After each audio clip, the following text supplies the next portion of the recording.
Once again, this is LXBN TV, and I'm Colin O'Keefe. The New York Yankees recently fought for and earned the right to exclusively use the phrase "the evil empire" to describe their organization. Joining me today to describe how this happened is Mike Kahn of the BrickHouse Law Group and their blog, the AnchorPlate. Mike, first, can you give us some background? How did this trademark come about? Well, that was part of what attracted me to this issue, Colin. Is, most times trademarks come about because companies or teams come up with their own marks, and they usually like them to be positive. A great example is Walmart, that has actually gotten a trademark for that little circle face that it has, a little smiley face. This is a trademark that originated in an insult. Specifically, the Boston Red Sox were bidding with the Yankees for a Cuban pitcher, Jose Contreras, back in 2002.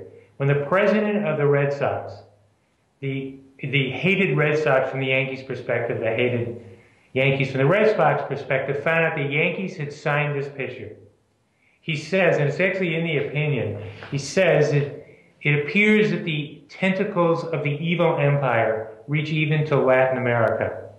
That insult got picked up, it was written about, and it kind of stuck with the team, usually and generally, from all of their rivals. Newspapers would be articles about the evil empire, just one, or the evil empire did this, went on and on, but gradually, only in New York, I think, the Yankees, because if other people think about their own home teams, would you embrace having your team called the evil empire? The Yankees sort of did, even down to getting a license and playing the evil empire music from Star Wars during home games.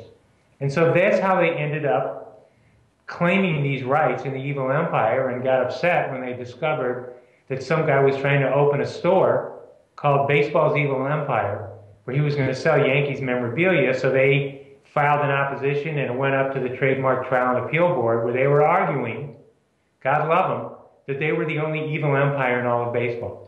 And second here, have the Yankees ever even officially used the term, the evil empire? I know you mentioned, for example, the Star Wars song being played at games, but have they used the phrase themselves, and how could they in the future? Are there any limits on this?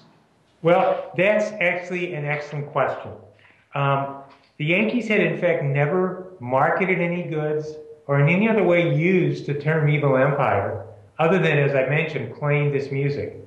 But what they did in front of the trademark office, they submitted hundreds of newspaper articles and other media examples of other people using the term evil empire to describe them. And eventually, in this wonderful finding, the trademark office says, in short, the record shows that there is only one evil empire in baseball, and that is the New York Yankees. So they, even without ever having used the trademark, they said everybody associates it with us, and therefore we are the evil empire.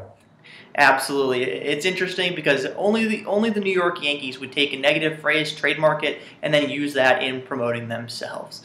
Once again, that was Mike Kahn of the BrickHouse Law Group. For more of his commentary specifically on this story, be sure to visit AnchorPlateIP.com. And as always, visit us at LXBN.com for more video interviews from LXBN TV, along with curated commentary from the Lex Blog Network's more than 8,000 lawyers. Thanks for joining us, Mike. My pleasure, Colin. Thank you.